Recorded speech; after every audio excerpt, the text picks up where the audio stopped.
saw the flash and I heard the scream. Some psychics have assisted police investigators. Nancy has this vision. She was just absolutely 100% correct. And psychics have even worked with government intelligence agencies. Was it of benefit to the U.S. intelligence services? And the answer is yes. But skeptics say psychic powers do not exist. There's lots and lots of claims. It's easy to make a claim. The question is there good evidence?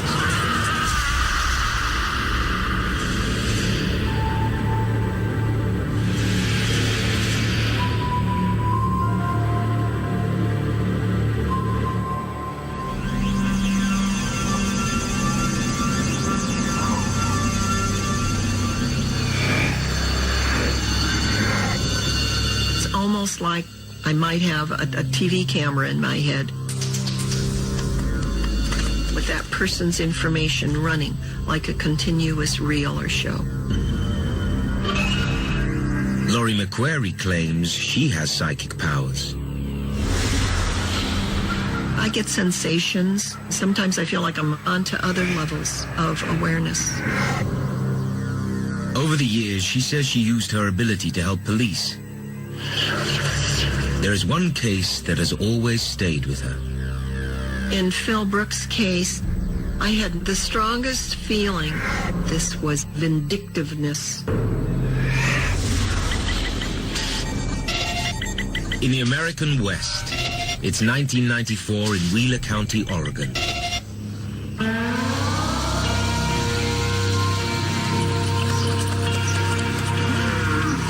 The very first thing I heard about Phil Brooks was that a cowboy was missing. And nobody seemed to know what had happened.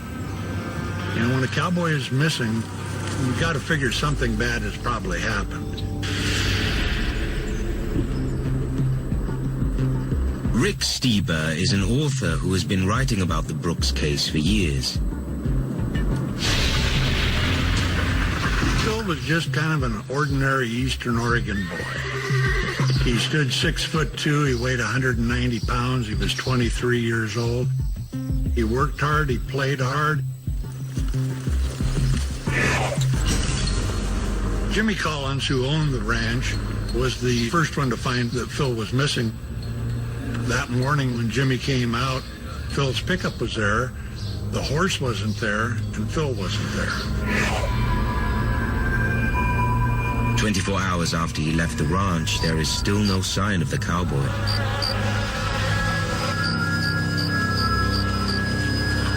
That evening, they found the horse.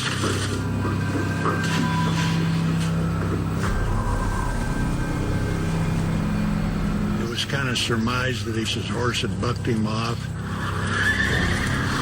And he was lying out there with a broken leg, maybe at the worst, a broken back.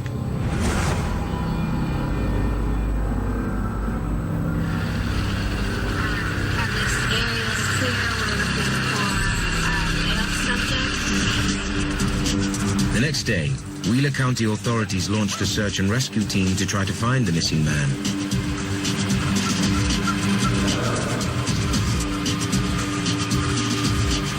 As the search team eased up the ridge, they looked up in front of them. One of them spotted something out of place.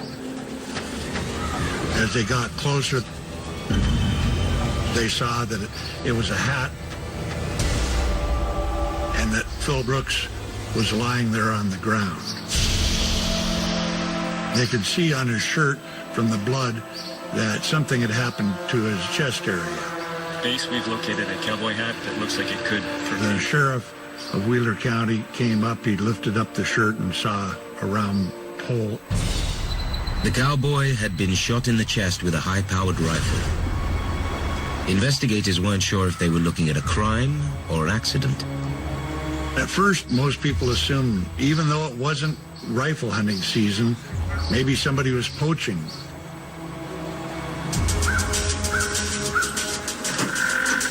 Where were you at the time? After 2 years of investigating the mysterious death with no resolution, police step outside normal operating procedures and reach out to psychic Laurie McQuarrie for assistance. I've tried over the years to think of better ways to say it. I'm a psychic. What I do is I read energy.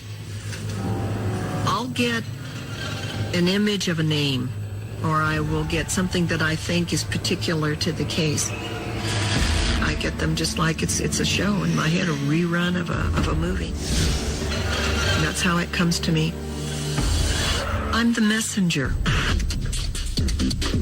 Many people, including author and skeptic Benjamin Radford, are not convinced about the reality of psychic powers.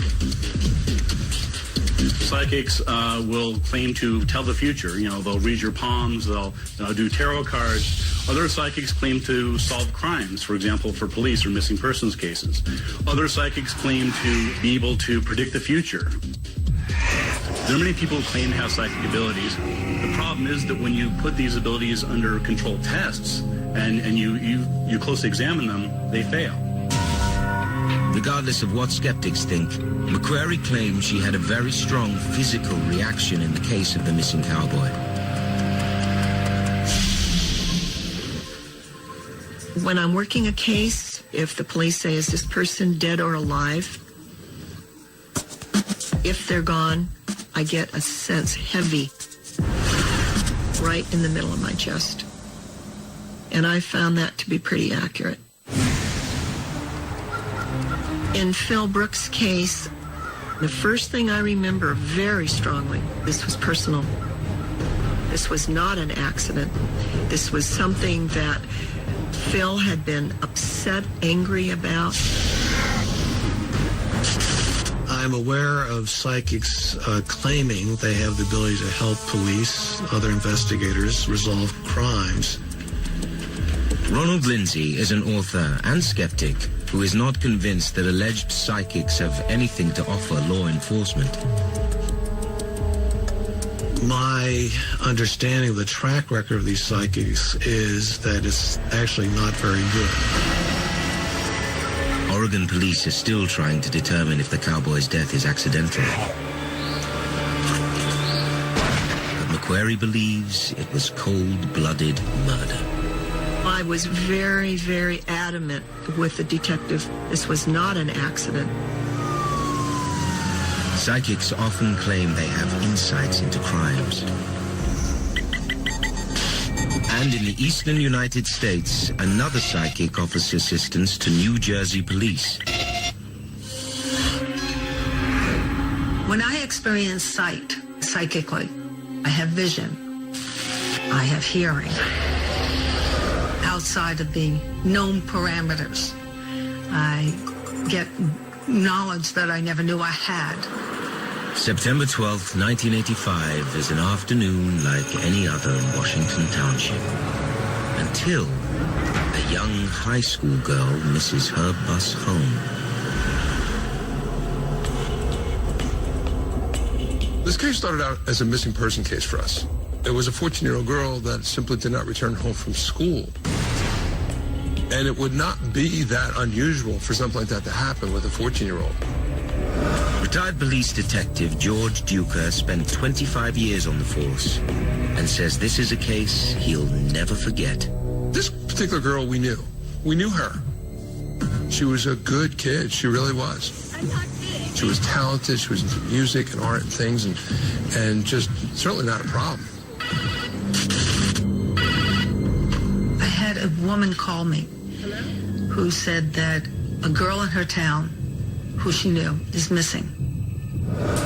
Nancy Olin Weber claims to be a psychic and has occasionally offered information to police over the last 30 years. When she learns of the missing schoolgirl, she claims to get visual clues. I had a vision.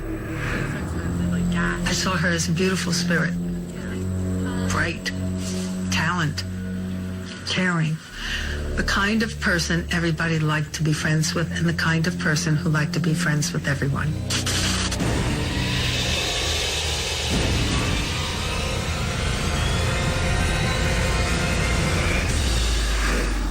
I get little pieces of the puzzle. Little tiny glimpses. And other times I see the whole scenario. Just like a movie. Sometimes it's like a hologram where I can look inside and see things and feel things. My internal senses are as attuned to the world as my external senses. I have no clue why. I just happened to be the right antenna for the right situation at that time.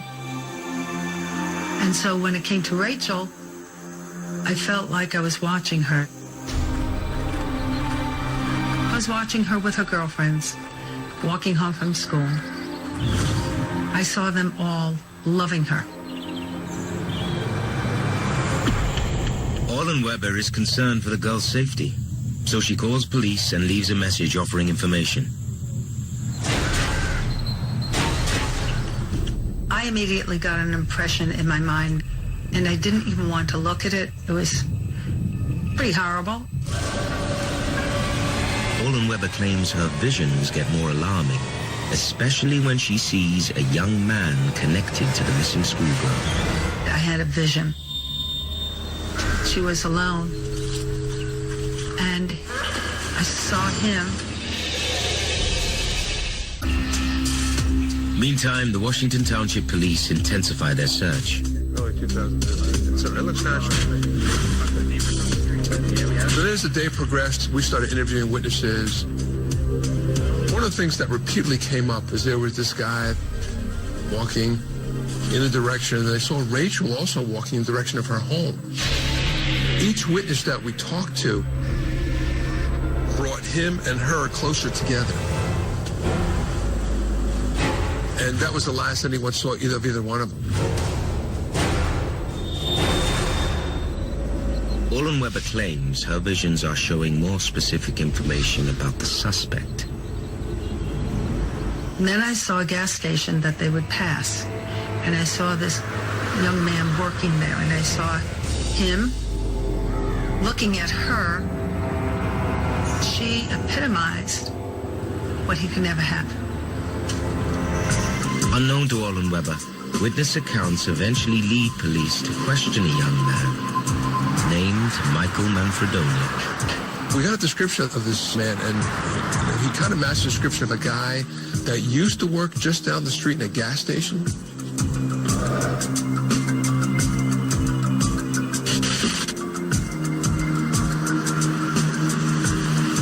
We interviewed him initially as a witness for a couple of reasons. One is we still didn't have Rachel, so we had no knowledge of everything happening to her at this point. Since he met the description of the gentleman walking toward her, maybe he saw something. So we started interviewing him as a potential witness. Anything unusual on Fairview Ave yesterday? Nothing at all. I felt him as being the kid who other children's families said, don't play with him.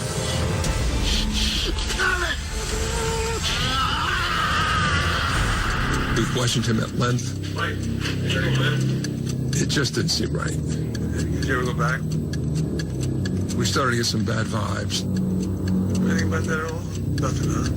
You were just up and down the street then, and you had, we saw you walking down there, so we saw you. We're not getting the whole truth. There's something there that he's hiding. We weren't sure what it was. I saw her passing by, I felt, going home from school, but she was alone. And I saw him walking. And I saw him drag her into the woods fast.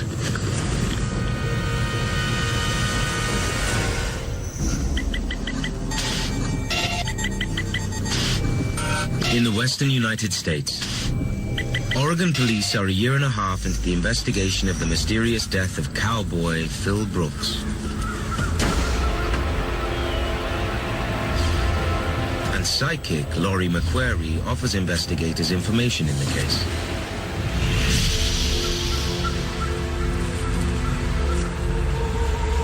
I visited the scene of the case and where it happened. It's a very beautiful country, and yet it was permeated with such sadness. McQuarrie senses that Brooks's death is not a tragic hunting accident. I I could feel the energy of the moment in that shooter who was absolutely determined that this was going to be Phil's last day. Period. Do psychics give information to police? The answer is yes, absolutely. They give all sorts of information to police. They give information that's wrong, some of it's right. It's all over the place.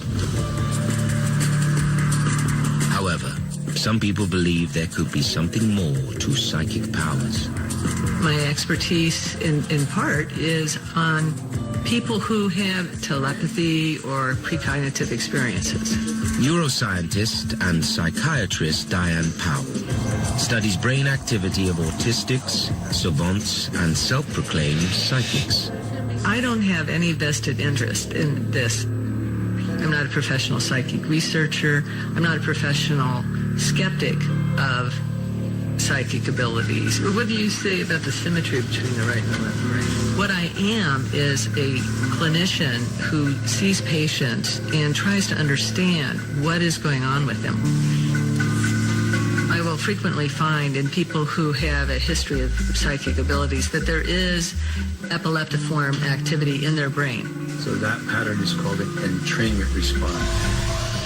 What's happening when you see epileptiform activity is you're actually seeing several neurons or brain cells working simultaneously. So instead of having this cell trigger this cell, trigger that cell, what you're having is more like a wave of activity of several cells. The same thing that is happening with psychic brain activity. The backgrounds, There are people that claim that if you compare epileptics to psychics, or people who claim to have psychic abilities, that brain scans reveal similar things. Except that in epileptics, what you have is you have different parts of the brain firing at one time. You don't have psychic abilities. There's no real connection between the two.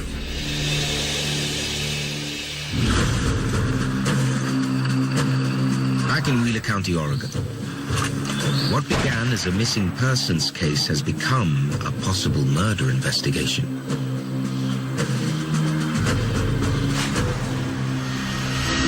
Suddenly, there was a homicide. Well, you don't have homicides in Wheeler County. The last homicide was 50 years before. With few clues, no witnesses, and no suspects, police are at a loss. State police, they didn't know where to go with their investigation. Everything had kind of been dead ends. Didn't know who the killer was, but by God, they were going to find him.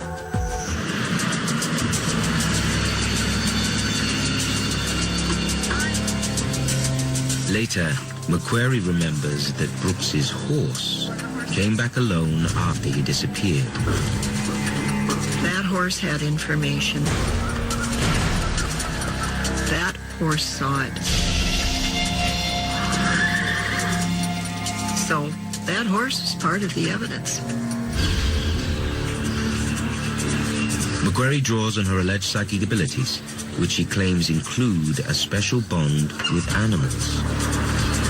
I believe animals have a very strong psychic connection to people. As with the horse in Phil's case, I immediately picked up the terror that horse felt.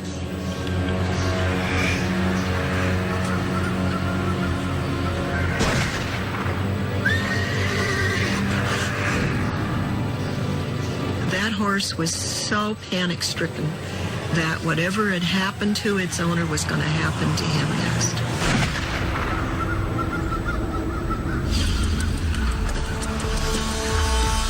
Sometimes you'll see cases where people will say they're communicating with animals that witness something. How do you verify that? You can't ask the horse. While some psychics claim they were born with particular abilities, McQuarrie believes she gained her powers from a traumatic head injury after falling from a horse. People often ask me where my ability comes from. They sort of make it sound like, is it something you buy at the store?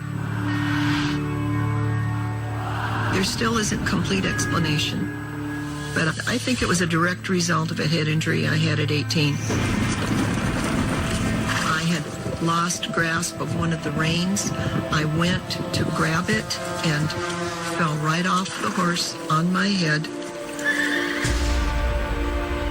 I started having unusual dreams within a month.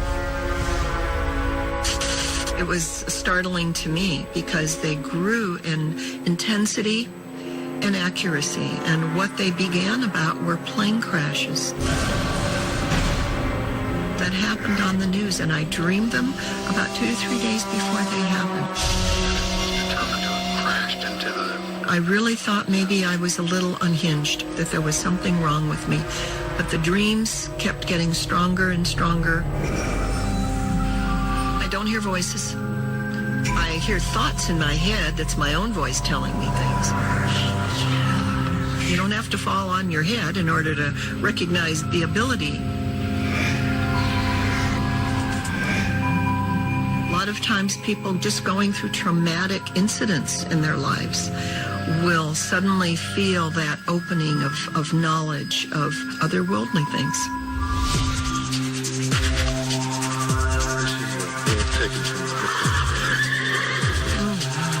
When I held the bullet fragment, it immediately spoke to me about not so much where the bullet ended up, which was tragic enough, but where it came from. That bullet had been fired by somebody with such rage, with such vindictiveness, that probably when even the bullet was fired, they weren't even seeing a man standing there. Who shot this?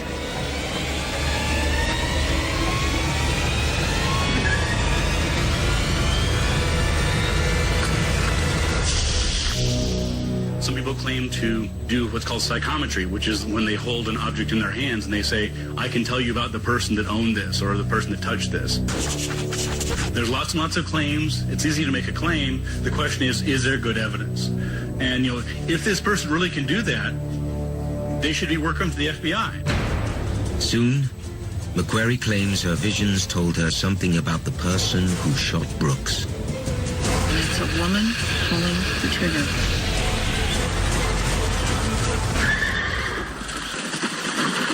On the other side of the United States, New Jersey police are still looking for a missing 14-year-old girl. You see the girl walking your way? You know the girl. Now you gotta look. Police interview Michael Manfredonia, who witnesses have seen approaching the missing schoolgirl. We used to see walk by in middle school all the time when you walked at the gas station. Separately, psychic Orland Weber says her visions involving the crime become more violent.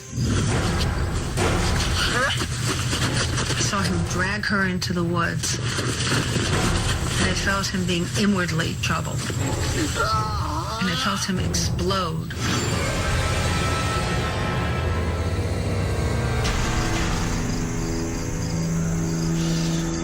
Orland Weber claims she was born with her psychic abilities. I can see it, I can feel it, I can sense it, I can hear it.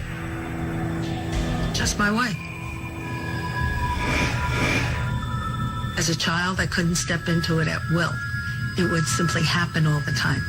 And so I learned as an adult how to keep it going when it was appropriate. In the case of the missing schoolgirl, Orland Weber at this point has yet to hear back from police. Meantime, investigators questioning Michael Manfredonia suspect he knows more than he's telling them. But without concrete evidence or a victim, they're forced to release him.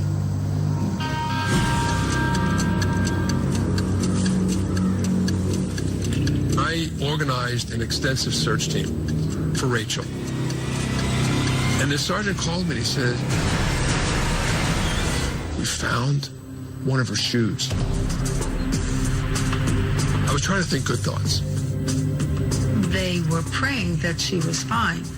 I knew she wasn't.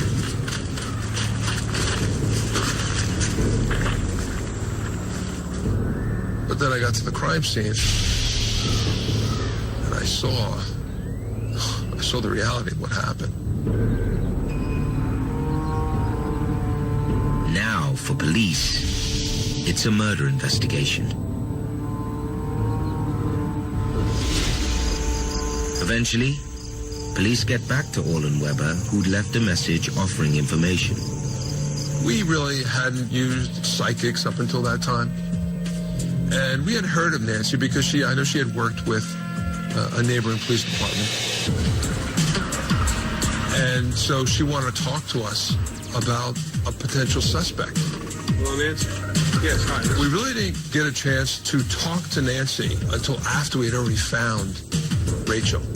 So our next big objective, obviously after finding Rachel, was to now, in our minds, it was Michael Manfredonia. Now our search turned to him. When I described the young man to him on the phone, I could hear him be pretty devastated. I have a suspicion, and it's not good. We held our cards very close. We didn't tell Nancy who we suspected, how we suspected it. We didn't give her names. We gave her nothing to work on. Orlin Weber insists she had no prior knowledge that led her to conclude the killer's name was Michael. Yeah, I see a young man named Michael. I described Michael to the detective. Matter of fact, she actually told us. His name is Michael. Rachel is dead, and a boy named Michael did it. And that just floored us. In Oregon, investigators on the Phil Brooks case are also now searching for a killer. Self-proclaimed psychic Laurie McQuarrie has been assisting on the case. I can feel the energy. McQuarrie and police now consider the possibility that a woman might have pulled the trigger. This isn't so much about Phil as it's about where it came from.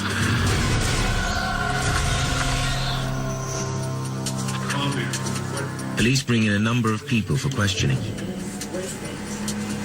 but no one is arrested. Police say the key evidence, the high-powered rifle that killed Brooks, has never been found. To this day, police strongly believe the cowboy was murdered. And Phil Brooks's killing remains an open, unsolved case. I don't solve cases. I like to think I add additions to them. Maybe things they hadn't looked at before, some small piece that would make a real difference. Nobody's perfect. Nobody's going to have all the information all the time. I absolutely feel that everything I got initially on this case was right on target. It's still an open case, but I believe this case will be resolved.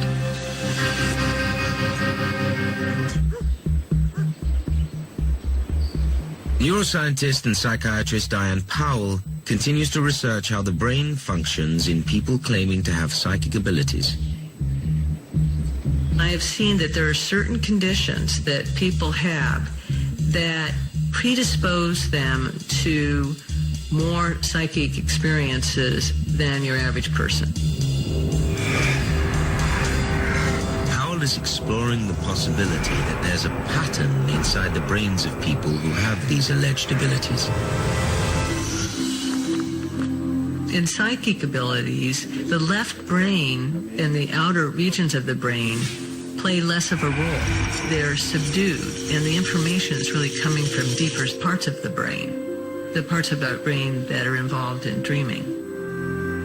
I think that it could be of tremendous value for science to investigate psychic phenomena. British psychologist and skeptic, Professor Chris French, who studies paranormal anomalies, says most scientists don't believe in psychic abilities. The vast majority of natural scientists, including physicists, are actually extremely skeptical when it comes to paranormal claims. Inevitably, there are always one or two mavericks. There are some physicists who have actually tried to produce theoretical accounts of how it might be possible to see into the future. As far as I'm concerned, they're putting the cart before the horse. Until we've got good evidence that people really can do this, we don't need to try and explain it.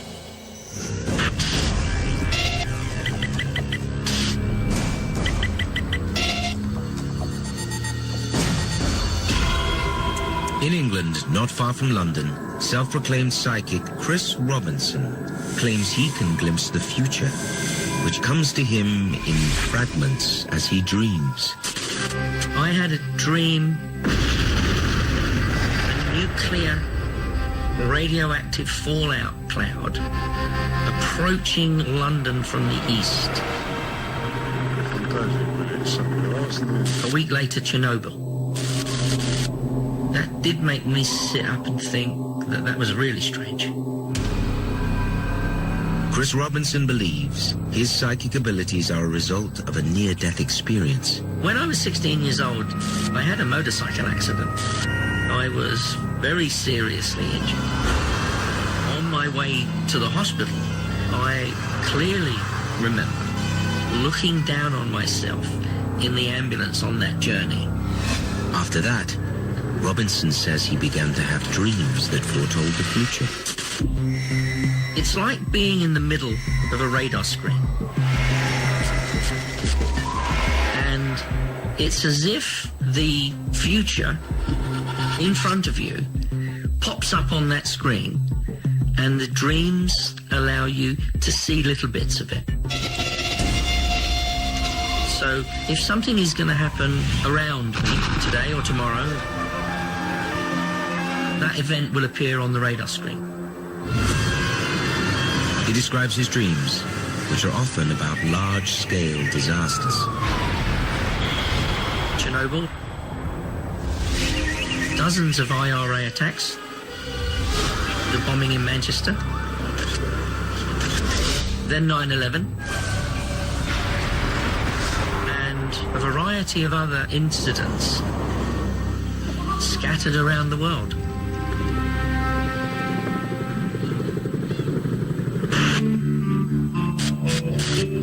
Professor and psychologist Gary Schwartz has had a long association with Robinson and believes he is a special case.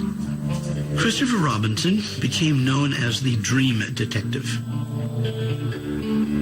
A man who sees the future in his dreams.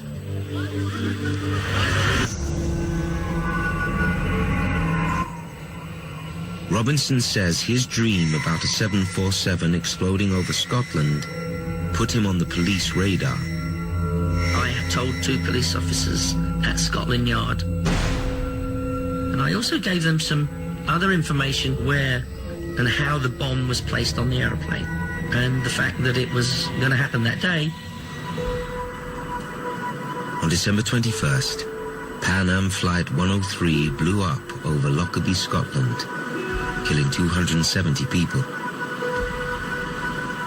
Lockerbie was a turning point because obviously you can't tell Scotland Yard that a plane is going to get blown up and not get questioned when it does. And I spent the next day at Scotland Yard talking to people from departments I'd never heard of.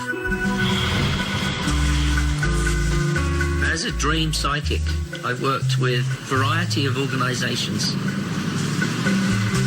in the United Kingdom, and since 9/11, people in the United States. Not everyone believes that Robinson can see what he claims he can. Most psychics are sincere people. They really believe that they have the powers they claim. The problem is that they can't prove it. They certainly can't prove it to a scientist's standard of evidence. When Schwartz heard about Robinson, he was intrigued. In 2001, he set up a series of experiments to test his alleged psychic powers. I helped design an experiment that would test whether Christopher could be able to dream about a location that he was going to be taken to in the future. The design of the experiment was that there would be 10 locations that would be picked. Your picture. Each of them would be unique. And I was kept blind to those locations. What would happen is he'd go to sleep and dream where he was going to be taken the next day. This would be day 1 of the experiment. He would then write down this information.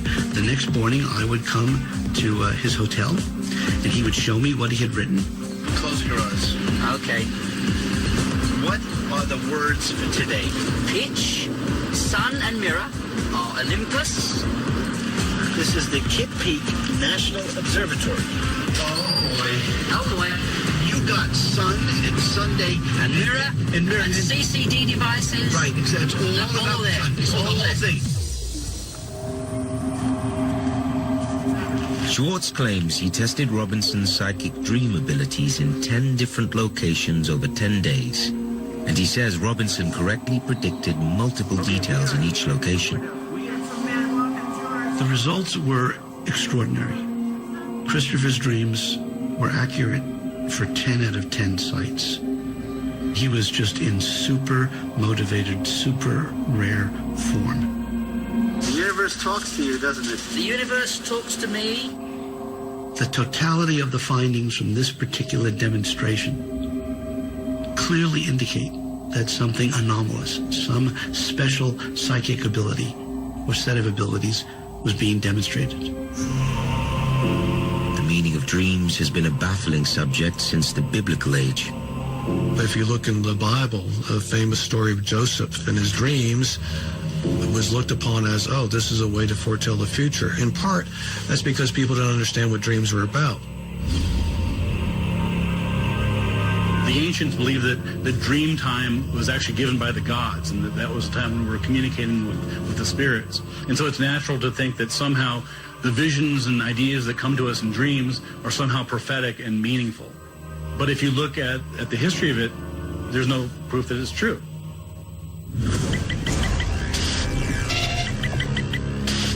During the Cold War, however, the U.S. government believed so strongly in the possible potential of the power of the mind, it set up a program called Stargate to develop psychic intelligence gathering. The CIA had found out about ESP clairvoyance remote viewing research taking place in foreign countries around the world.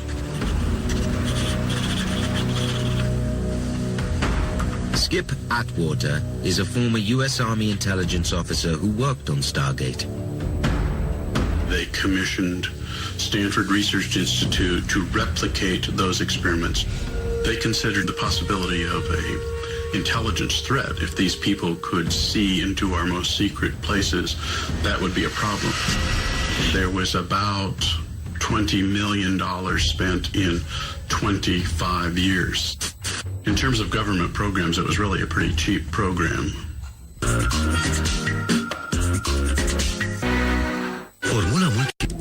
Through Stargate's system of remote viewing, operatives would try to imagine scenarios a world away while sitting in an army base just outside Washington, D.C.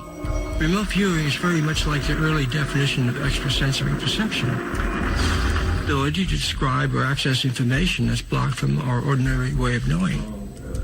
Dale Graff is the former director of the U.S. Stargate project. The Stargate program was good old-fashioned operational projects, finding somebody, finding a missing airplane, all the way to what's really going on in secret facilities. Later on, we began working with the customs people, with the DEA, with drug trafficking. Was it of benefit to the U.S. intelligence services? And the answer is yes, both in the Cold War era and in the post-Cold War era. It wouldn't surprise me if there were a few successes in Stargate. You can't have that many psychics, that many people making that many predictions, and not have some of them turn out to be right. The question is, were they successful more often than chance? And the answer is no. An independent review in 1995 concluded that Stargate had limited use for intelligence operations, and it was terminated. Project Stargate was eventually shut down after psychologists analyzed the data and found that there was no useful information coming out of the program. Our psychic spies were not helping locate missing persons. They weren't helping locate military targets. They weren't helping do these sorts of things. And so essentially they pulled the plug on it. Despite Stargate's termination, there are some people who still believe in the power of psychics. Back in New Jersey, police investigating the murder of a 14-year-old schoolgirl now turn their attention to a potential witness turned suspect, a man they've already interviewed, Michael Manfredonia. One of the most frustrating parts of that was that the judge said to us, after a period of time, you have no crime, you have no suspect. You have to release him. So it was about 4 o'clock in the morning, myself and another detective drove him home. Once he is released from questioning, Manfredonia disappears. Detective Duca pays a visit to an unlikely source, psychic Nancy Orlen Weber. When we called Nancy, she had said, is it possible that you can bring me something that he had touched? Did you bring anything of Michael's? I did. Orlen Weber provides police with details of what she sees regarding the suspect's whereabouts. The first thing I see, he's on top of some kind of mountain and there's home below here. But where he is situated are these huge 55-gallon drums. And here you've got this collection of food, candy wrappers, cigarette butts. There's some drug that he just took a lot of. I'm watching him look down, waiting for his father's truck. Yes? Yes, he does. He has a business truck. Nancy then has this vision of where Michael was. And very clearly told us, look, you know, he's up on a hill, there's a little clearing there, there's these 55-gallon drums. The house is surrounded by law enforcement. Police say they found and arrested Manfredonia in a spot just as Orlen Weber had described. It's over. You're going to find the cigarette butts and the candy wrappers. It's over. Everything that we didn't tell her, she was telling us. And it absolutely matched perfectly. And we were just kind of blown away.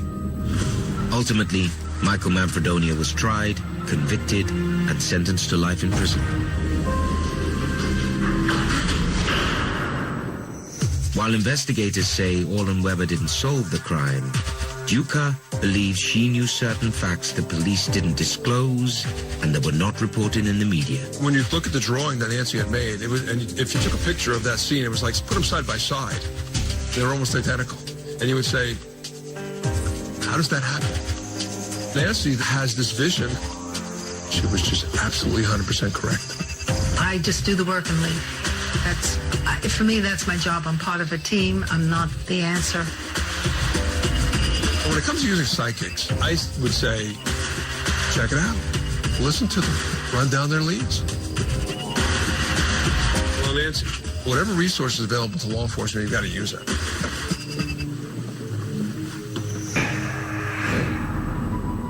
While psychics continue to insist that their visions are real, skeptics say there is simply no proof.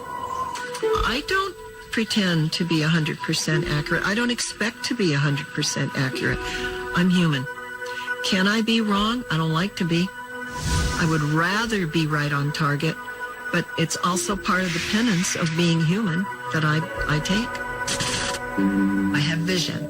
When I focus and attune to it and make practical use of it for myself or others, I'm an effective human being then, and I feel a purpose. I've always been asked to experience the same kind of things that I experience. This is something that happens to most of us at some time in our lives. The fact is that we all foresee the future all the time. Just to live our everyday lives, we've got to plan ahead. But if you mean, can people foresee the future other than just by using kind of inference and available information, the evidence doesn't support that. I wish we had good evidence of psychics. I really do. They could be incredibly useful, just in solving crimes and benefiting society. But so far, the evidence just isn't there.